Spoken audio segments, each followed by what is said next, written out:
वो अमीर अमीर क्या जिसका दिल फकीर ना हो। वो अमीर अमीर क्या जिसका दिल फकीर ना हो, और वो फकीर फकीर क्या जिसका दिल अमीर ना हो। वो फकीर फकीर क्या जिसका दिल अमीर। अमीरी हो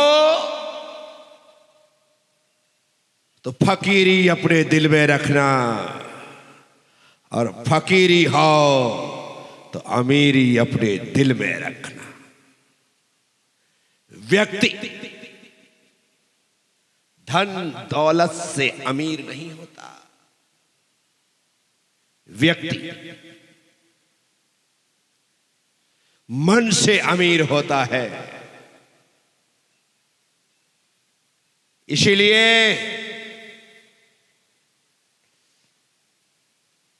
यदि पुण्य की बदौलत तुम्हारे पास दौलत है तो वह दौलत बुरी लत में कारण ना बने। क्योंकि मैंने देखा है, मैंने सुना है, मैंने जाना है, मैंने पढ़ा है कि दौलत वाले बुरी लत में पड़ जाते हैं। इसलिए दौलत होने के बाद भी बुरी लत की वजह से लाठी खाते। मैं नहीं चाहता कि धन निधन में कारण बने। मैं चाहता हूं कि हमारे पास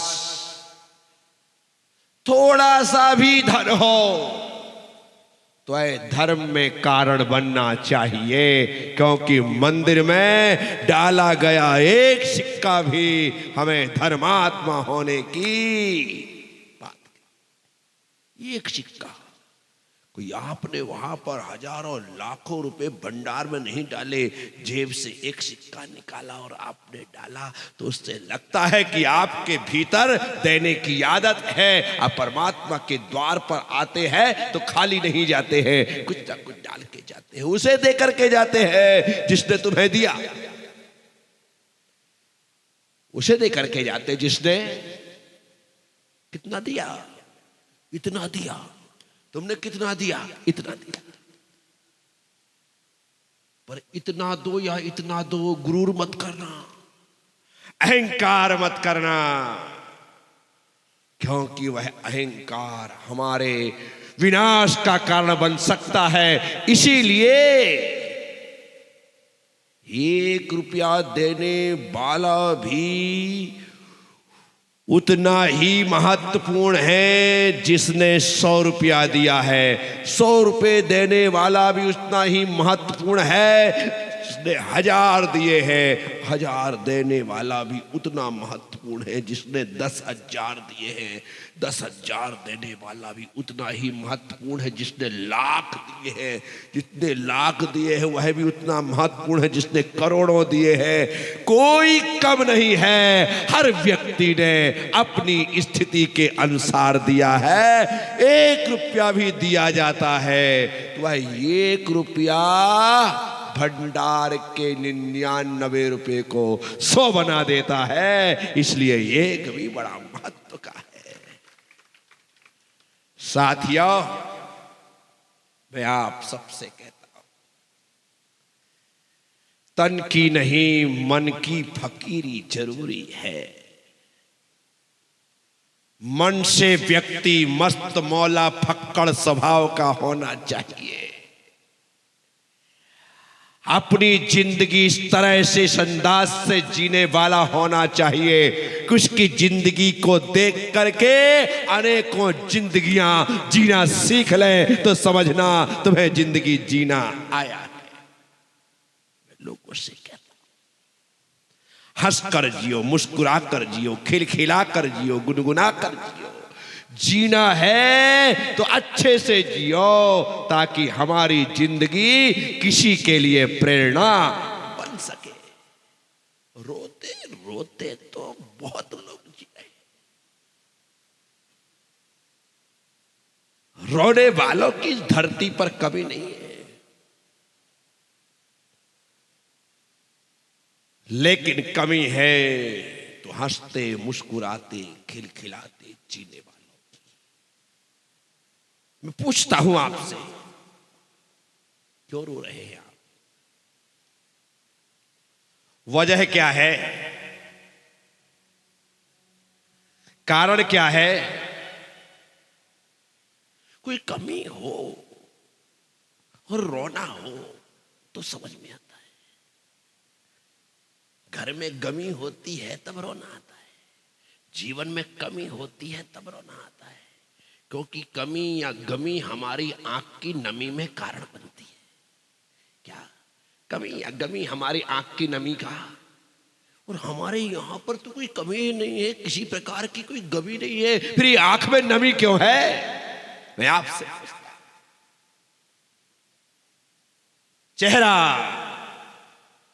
आनंद से भरा रहे। गुलाब तो सुबह खिलता है, शाम को खिर जाता है, लेकिन चेहरा सुबह भी खिला रहे, दोपहर भी खिला रहे, शाम भी खिला रहे, रात भी खिला रहे, जब भी देखा जाए तब खिला रहे, तो समझना तुम्हें जिंदगी जीना आ गया। साथियों, पास में दौलत हो, शोहरत हो तो सब खुश हो लेते हैं, लेकिन पास में दौलत ना हो, पास में शोहरत ना हो, और फिर भी आदमी खुश रहे तो समझना तुम्हें जीना आ गया। हकीकत तो यही है। राम भरोसे जो रहे पर्वत पर हारे आए। उस पौधे को, उस पेड़ को जो पहाड़ी के ऊपर है, कौन पानी देने जाता है? कौन खाद डालता है? कौन उसके पास की खरपतवार को उखाड़ता है?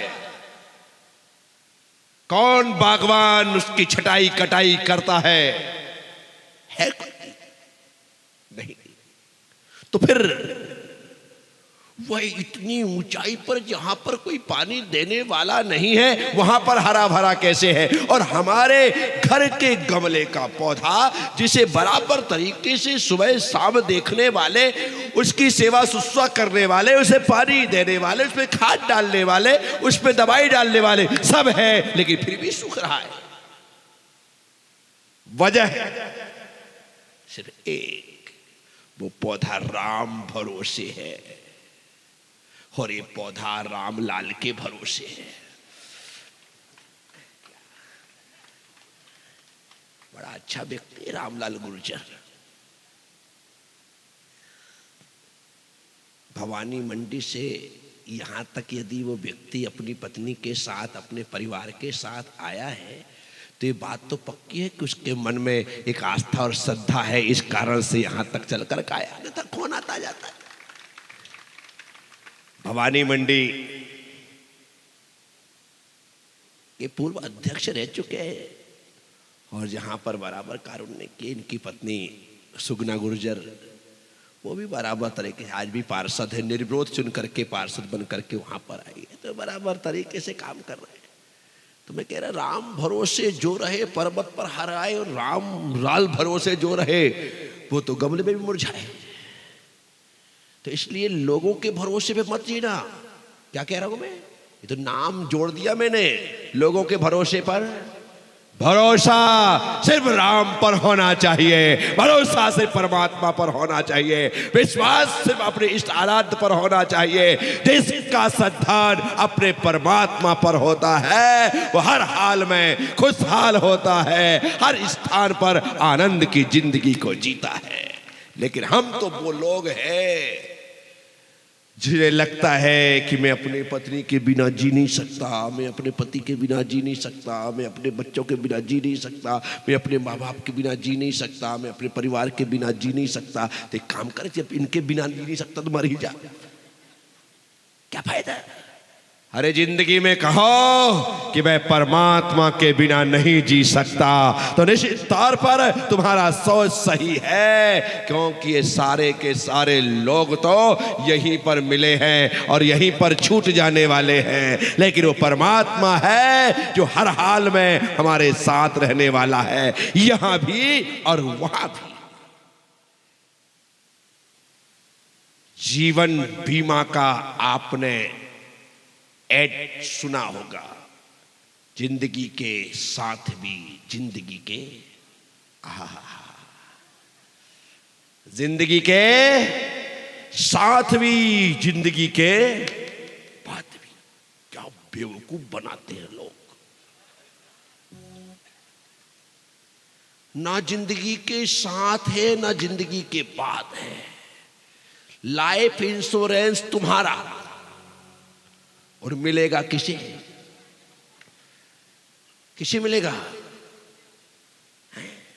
जिसका तुमने नाम लिखवाया है कि यदि कुछ होता है मुझे, तो मेरी ये किस्त जो मैंने भरी है 1,50,000, 2, 5, 10 लाख की, इसका जितना भी पैसा मिले मेरी पत्नी को दे देना। तो कहाँ रहा जीवन के साथ और जीवन के बाद? बताओ, है क्या? नहीं। लाइफ इंश्योरेंस करवाना है तो परमात्मा की कंपनी में करवाना। कहाँ करवाना? परमात्मा की कंपनी में करवाना। ऐसी परमात्मा की लाइफ इंश्योरेंस कंपनी है। जैन हो तो भगवान महावीर लाइफ इंश्योरेंस कंपनी, यदि हिंदू हो तो Shri Ram life insurance company. अपने को क्या टेंशन भाई? आप कंपनी है अपनी, और उसके एजेंट के रूप में मैं हूं। तुम्हारे नगर में आकर के मैंने 3 दिन का अस्थायी कार्यालय खोला है।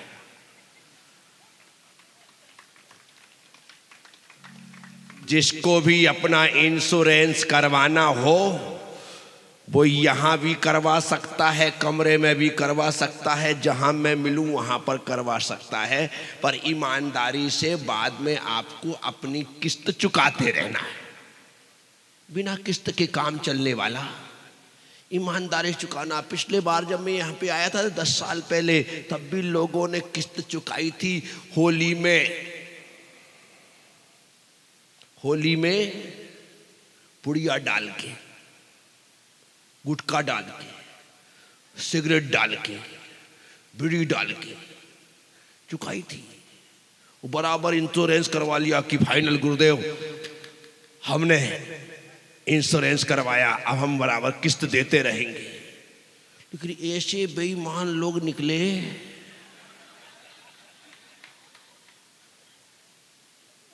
मेरे जाते ही किस्त देना बंद। किस्त देना? अरे भाई, आपने यदि कोई पॉलिसी ली है तो बराबर तरीके से आपको किस्त चुकानी पड़ेगी। फिर से यदि तुमने सब कुछ चालू कर दिया है तो आपकी पॉलिसी कैंसिल, और जो तुमने जमा किया था वो भी डूब गया। मिला क्या? कुछ भी नहीं, खत्म खेला। इसलिए इस इंश्योरेंस कंपनी में बराबर तरीके से बीमा कराओ। ये जीवन तो सुखमय रहेगा ही, लेकिन तुम्हारा ही अगला जीवन भी सुखमय रहेगा।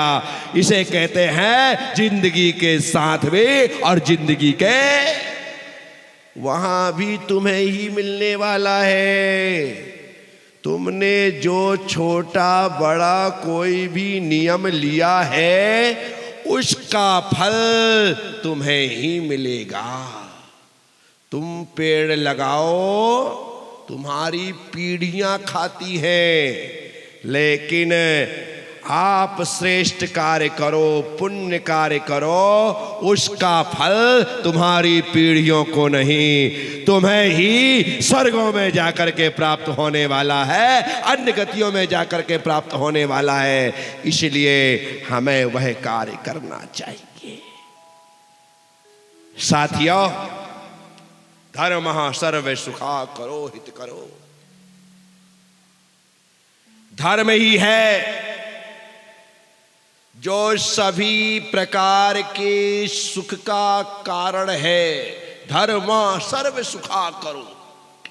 सब प्रकार के सुख को देने वाला यदि कोई है तो वह धर्म है। यही लौकिक सुख देगा तो धर्म देगा, पारलौकिक सुख देगा तो धर्म देगा, शारीरिक सुख देगा तो धर्म देगा, मानसिक सुख देगा तो धर्म देगा, पारिवारिक सुख देगा तो धर्म देगा, व्यापारिक सुख देगा तो धर्म देगा। सुख जितने प्रकार के हैं, सभी प्रकार के सुख देने वाला धरती में इकलौता धर्म है। इसलिए व्यक्ति को निष्ठा के साथ धर्म करना चाहिए। ऐसा नहीं कि दुखी हुए, परेशान हुए, तकलीफ में आए, चारों तरफ से घिर गए तो कहे प्रभु बचा ले या उठा ले, तो उठाए गए क्या? घिर गए तब। कबीर दास जी ने लिखा, सुख में सुमरन ना किया, दुख में करता याद। सुख में सुमरन ना किया, दुख में करता याद। कहत कबीर उस दास की कौन सुने फरियाद। सुख में तो तुमने भगवान का भजन किया नहीं। जब हाथ पांव चल रहे थे, काम धंधा चल रहा था, सब कुछ अच्छा था, बल्ले बल्ले हो रही थी, उस समय तुमने भगवान को ध्याया नहीं, याद किया नहीं, उसकी फिक्र की नहीं। और जब दुखी हुए तो 17 घाट का पानी पीने को तैयार। हाँ बेटा, कुछ होने वाला। इसलिए संत कबीर ने कहा, सुख में सुमरन करिए, क्योंकि दुख में की जाने वाली फरियादें परमात्मा भी नहीं सुनता है, क्योंकि वो जानता है कि तुम मेरे लिए नहीं, सिर्फ स्वार्थ की पूर्ति के लिए आए हो। ये दुनिया बड़ी मतलबी है, मतलब निकलने पर भगवान को भी भूल जाती है, छोड़ देती है। एक व्यक्ति पेड़ पर चढ़ा, एक व्यक्ति उमंग, एक व्यक्ति पेड़ पर चढ़ा, बहुत बड़ा पेड़ था, चढ़ तो गया लेकिन उतरते ना बने। नीचे देखे तो जान निकली। उसने कहा करूं तो करूं क्या। उसे लगा आखिरी सहारा भगवान का है। उसने पेड़ पर ही कहा कि हे प्रभु, मुझे नीचे उतार दे। यदि तूने मुझे नीचे उतार दिया तो 1 रुपया चढ़ाऊंगा। पक्का प्रभु, 1 रुपया चढ़ाऊंगा। उसने भगवान से कमिटमेंट कर लिया और ऐसा याद करके वह पेड़ से उतरने लगा। वाकई में उतरने लगा। मैंने कहा यार, कमाल का भगवान है, इतने जल्दी आधी दूर ले आया। भगवान बस थोड़ा सा और बचा, कम फर पक्का 1 रुपया तेरा आज फाइनल है, वो चढ़ाऊंगा ही चढ़ाऊंगा। फिर बोला और नीचे आ गया। जैसे नीचे आया, गहरी सांस ली, पेड़ के पैर छुए, हाथ जोड़े, भगवान से कहा हे प्रभु, अब ना कभी चढ़ूंगा ना चढ़ाऊंगा।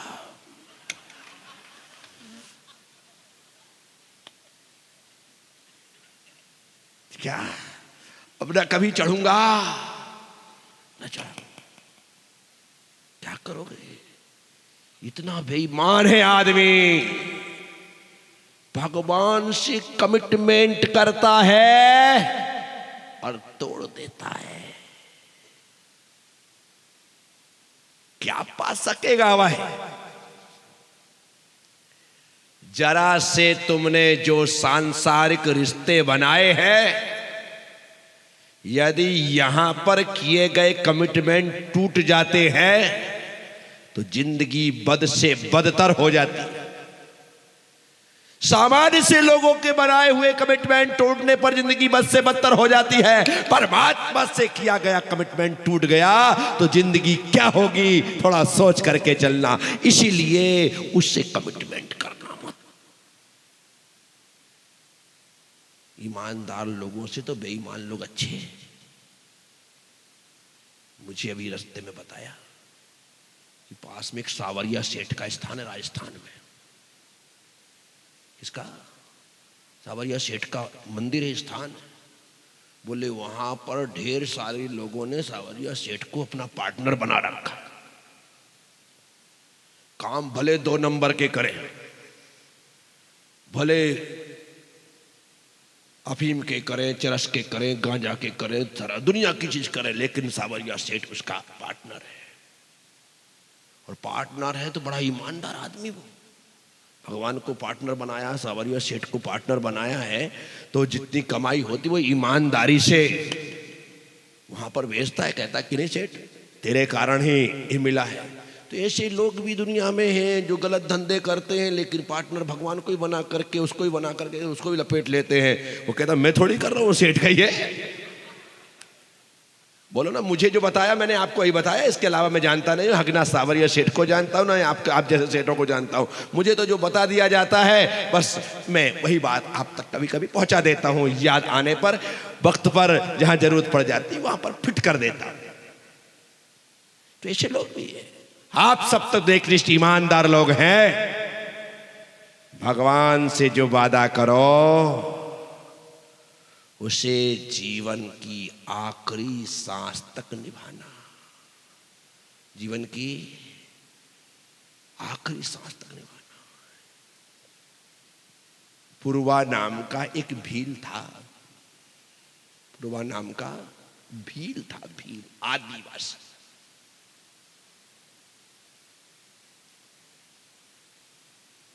और उसने सागर सेन नाम के एक मुनिराज से कौवे के मांस को खाने का त्याग कर दिया। कौन सा त्याग किया? कौवे के मांस का। मुनिराज ने तो कहा था कि मांस खाना छोड़ दे। उसने कहा कि सीधे सीधे बोलो कि जिंदगी छोड़ दे, क्योंकि बिना मांस के तो मेरी जिंदगी नहीं। खाना वही है, कब खाऊं तो खाऊं क्या? जंगल में रहता हूं, शिकार करता हूं और मांस भक्षण करता हूं। अब आप कह रहे हो कि मांस खाना छोड़ दे तो जिंदगी छोड़ना पड़ेगी गुरुदेव। अब आप देख लो। मुनिराज को दया की, ये कोई बात नहीं। कौवे का मांस खाया? बोले नहीं। बोले खाएगा? बोले नहीं। छोड़ दे। ठीक, छोड़ दिया। बोले आज तक नहीं खाया, हम नहीं खाएंगे। और पूर्वा नाम के भील ने कौवे के मांस को खाने का त्याग कर दिया। कभी खाता ही नहीं था, खाने की जरूरत भी नहीं पड़ी, समय निकलता गया। मैं आप सब लोगों से कहता हूं, जीवन में बहुत सारी अनावश्यक चीजें होती हैं जिनका त्याग किया जा सकता है। जिनका त्याग, जो हमारे उपयोग में आने वाले ही नहीं है, तो हम व्यर्थ में क्यों उन चीजों को अपने भोग और उपभोग की चीजों में शामिल करके रखें। छोड़ दीजिए। जो आपके खाने पीने में नहीं आती है, जिसे आप ग्रहण नहीं करते हैं, उनका त्याग हो जाना चाहिए। शराब हम पीते नहीं हैं लेकिन त्याग नहीं। मांस हम खाते नहीं है लेकिन हमारा त्याग नहीं। शहद हम खाते नहीं है लेकिन हमारा त्याग नहीं है। बड़ पीपल पाकर उमर कठुमर, ये 5 उदंबर फल हैं, इन्हें हम खाते नहीं लेकिन हमारा त्याग नहीं है।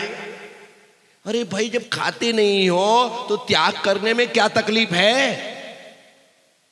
सबसे पहले व्यर्थ की चीजों का परित्याग करिए,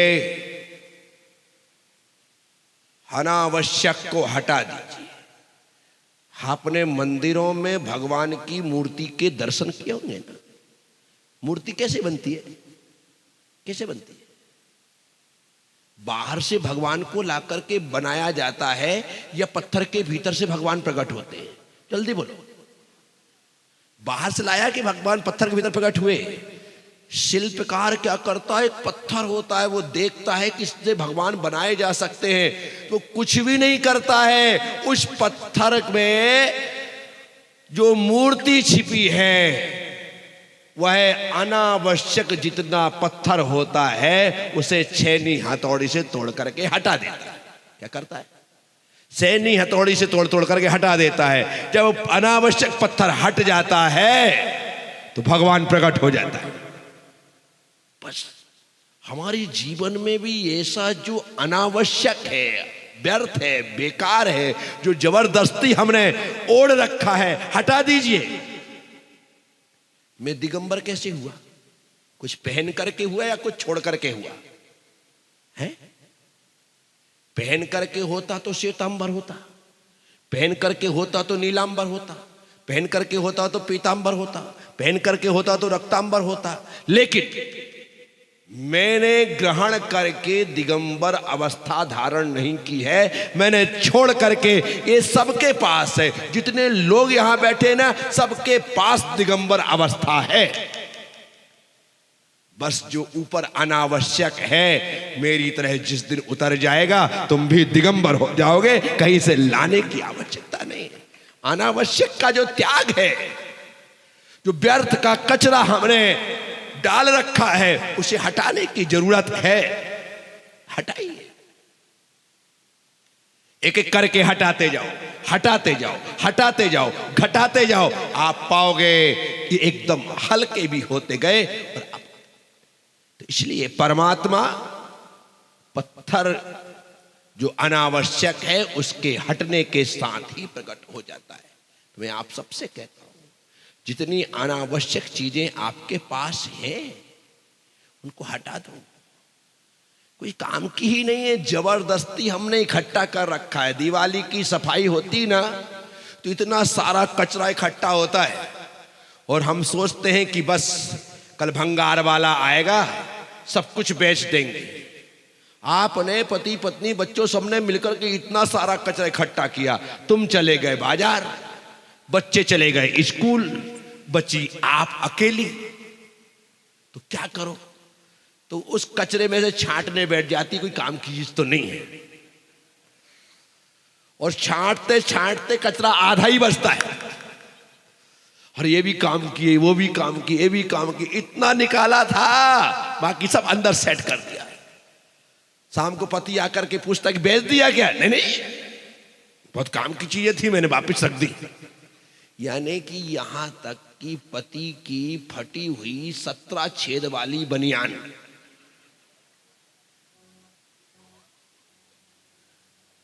जिसको फेंक दिया गया था, तुम्हारे जाते ही उठा के ले आई मैडम। बोले क्यों? बोले पोछा लगाने काम लगेगी। ऐसा तो कचरा इकट्ठा होता है, बाहर निकालने की हम तैयारी करते हैं और उठा करके ले आते हैं। थैली एली निकलती है, सब हटा दो हटा दो। शाम तक तो बढ़िया घड़ी लगा करके व्यवस्थित रख देती, कभी काम लगेगी तो कहां से लाएंगे?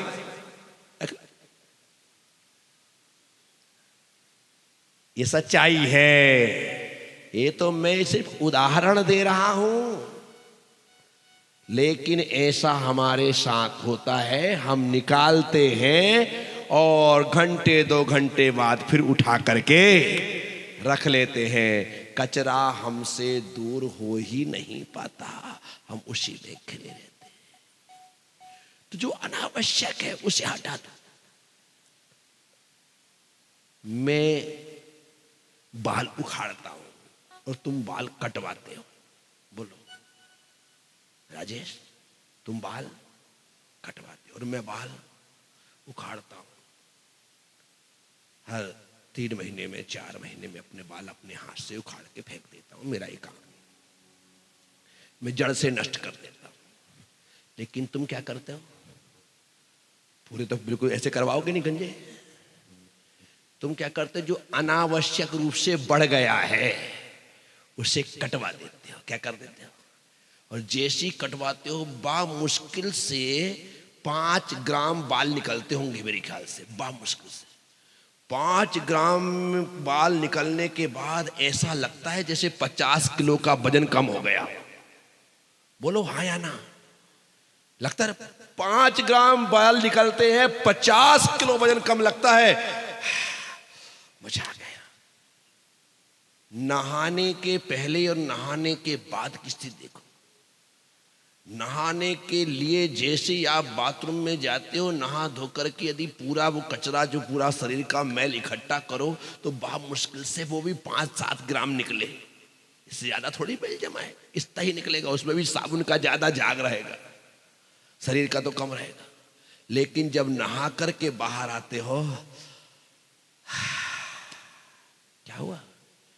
इतना सा जो दिन भर में अनावश्यक मेल आ गया, 15 दिन महीने भर में जो अनावश्यक बाल आ गए, जो 8 दिन में 10 दिन में अनावश्यक नाखून बढ़ गए, जो 8-15 दिन महीने भर में पैरों में जो डेड स्किन आ गई, ये सब कुछ होने पर जैसे आप निकालते हैं कितना हल्कापन महसूस करते हैं। बस ये तन के साथ तो आप बराबर तरीके से ट्रीट कर रहे हो, लेकिन मन के साथ कब करोगे? कितना कचरा, कितना कचरा, कितनी डेड स्किन, कितना मैल, कितने बाल, कितने नाखून सब बढ़ गए, मन के ऐसे झुत्तर के झुत्तर हो गए। कब हटाओगे? कब कटवाओगे? हटाना पड़ेगा। यदि बुराइयों को उखाड़ करके फेंकने की ताकत नहीं है तो कम से कम बुराइयों की छटाई तो होती रहनी चाहिए, तभी जाकर के आप हल्कापन महसूस करोगे और अपने आप को खूबसूरत भी महसूस करोगे। ये तो करना ही पड़ेगा। साथियों, बुराइयां छोड़ने के लिए होती है, जोड़ने के लिए नहीं होती। अच्छाइयां जोड़ने के लिए होती है, छोड़ने के लिए नहीं होती। तो जितनी ज्यादा अच्छाइयां जोड़ सको जोड़ना, बुराइयां छोड़ सको छोड़ना। खुद के अंतर मन की अदालत में खड़े होकर खुद को ही जज बनाना और खुद को ही मुजरिम और खुद ही खुद के वकील बनना,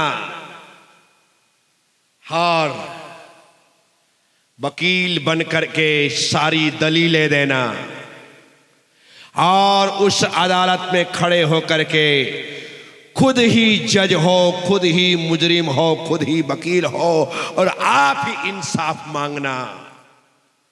गुनाह किए हो तो कबूल कर लेना, गुनाह किए हो तो कबूल कर लेना, और खुद की अदालत में खुद से ही जब आप जजमेंट मांगोगे, दंड मिले तो उसे भोगना और आगे बुरे काम नहीं करूंगा ऐसा सोच करके कान पकड़ लेना। मैं गारंटी देता हूं कभी कोर्ट जाने की जरूरत नहीं पड़ेगी, क्योंकि तुम खुद की अदालत में खड़े होने की हिम्मत रखते हो। वो लोग हो जिसने खुद ने ही गुनाह कबूल किए हैं और खुद ने ही खुद को पनिशमेंट दिया। साथी, आप सबसे कह रहा हूं, बहुत छोटा सा प्रवास गरुड़ का, सिर्फ 2 दिन की आनंद यात्रा। कल शाम को तो मैं 5, 5:15, 5:30 तक निकल ही जाऊंगा, लेकिन इन 2 दिनों में भी लेने वालों ने 100 दिनों का लाभ ले लिया, और नहीं लेने वाले हों और मैं 100 दिन रुक जाऊं तो भी वो लाभ लेने वाले नहीं होते हैं। व्यक्ति को लाभ लेना सीखना चाहिए। शिखर जी गए कभी? वैष्णो देवी गए कभी? 4 धाम की यात्रा की कभी? गिरनार जी, चंपापुर, पावापुर जी गए कभी? महावीर जी गए कभी? बोलो ना। चांदखेड़ी गए कभी? केथुली जी गए कभी? एकदम पास में आ जाता हूं मैं, कहां दूर लगाओ, इतने कौन सा खर्ची लेके जाए तुमको फालतू में। केथुली जी गए कभी? गए ना। कितनी देर के लिए जाते हो? जल्दी बोलना, झूठ बिल्कुल मत बोलना। कितनी देर के लिए जाते हो? कितने लोग हैं यहाँ पर जो केथुली गए हों, वहां पर जाकर के 2 दिन रुके हों, भैया यहीं 2 रात रुक जाते? जल्दी बोलो, इतने सारे लोगों में 2 दिन। विधान में गई थी इसलिए बड़े से हाथ उठा रही है बहन, में गई फालतू बातें करने क्या था। क्या? कौन जाता है? 2 घंटे भी बहुत हो जाते हैं। अभिषेक आदि के टाइम पर पहुंचो और धोती दुपट्टा पहन लो तो घंटे 1.5 घंटे लग सकते हैं। और यदि दर्शन के लिए गए तो ये कि तो बेदी यूं जाकर के यूं प्रणाम किया, परिक्रमा लगाई, केथुली से बाहर निकल गए। कितने देर? बा मुश्किल से 10 से 15 मिनट में तुम बाहर आ गए। और क्या कहते हो? आनंद आ गया। क्या कहते हो?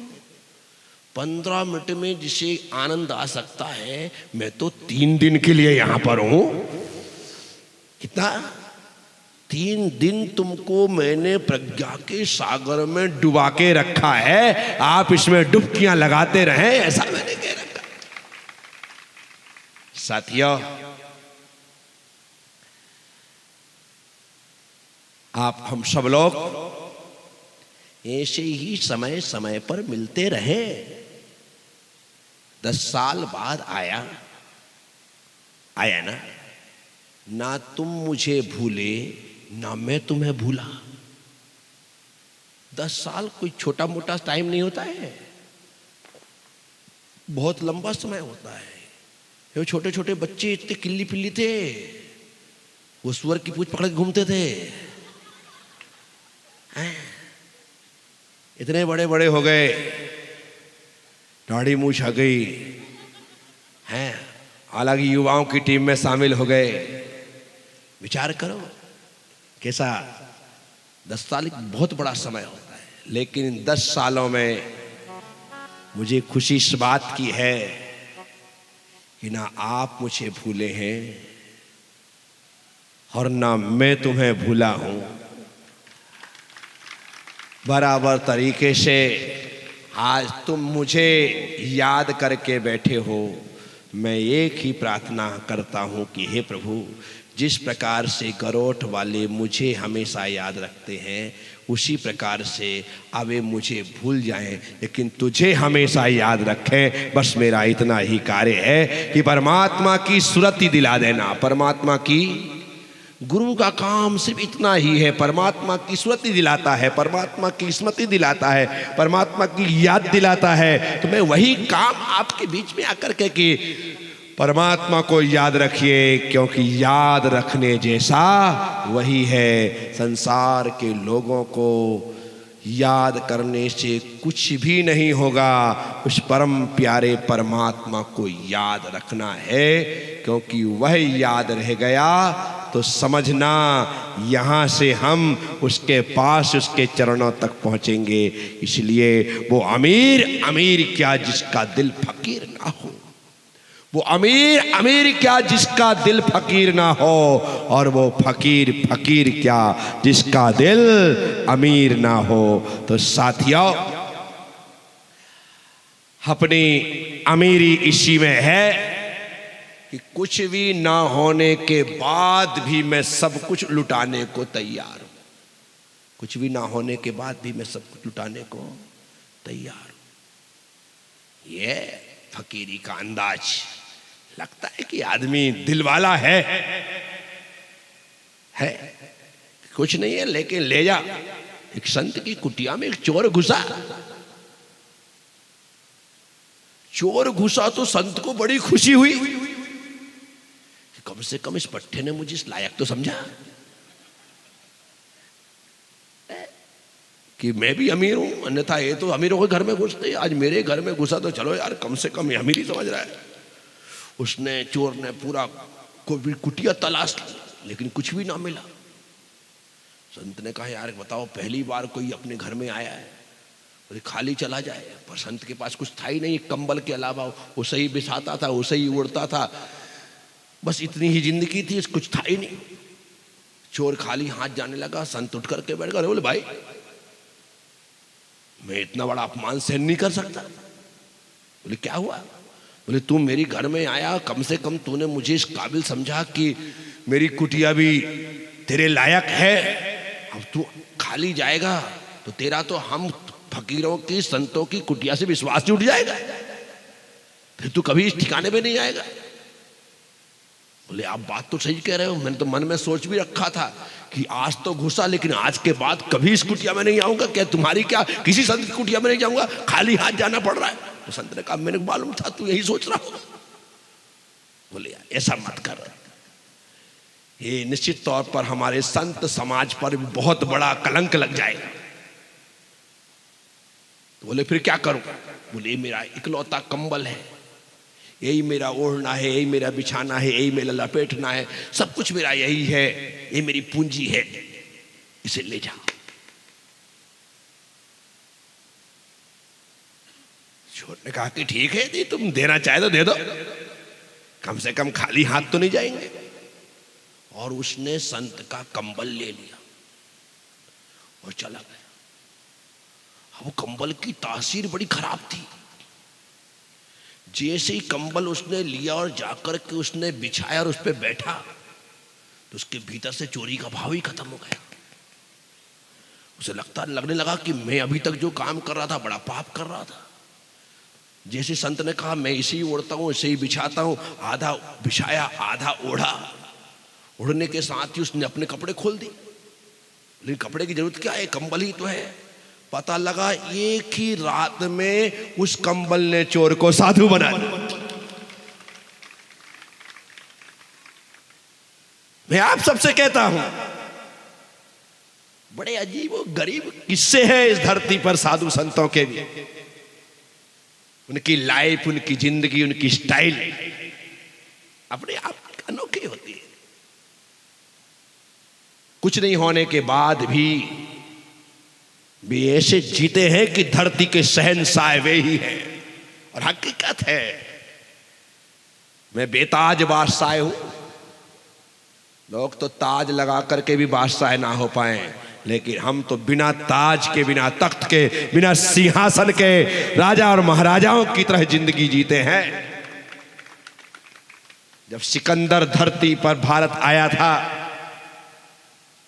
तो उससे कहा गया था कि भारत जा रहा है दुनिया को जीत लेना, भारत को जीत लेना, लेकिन लौटते समय एक संत को लेकर के आना, क्योंकि हिंदुस्तान में कोई विशेष हो या ना हो, संत वहां पर बड़े विशेष होते हैं, उन्हें लेकर के आना। जब सिकंदर के जाने का वक्त हुआ, उसने अपने सिपाहियों से कहा जाओ चारों तरफ ढूंढो, कोई साधु संत मिले तो उसे लेकर के चलना है। देखा गया कि पास में एक संत है। जाकर के सिकंदर से कहा कि हाँ, यहां से कुछ दूर एक वन है, तपोवन है, वहां पर एक संत रहते। बोले ले आओ उसे।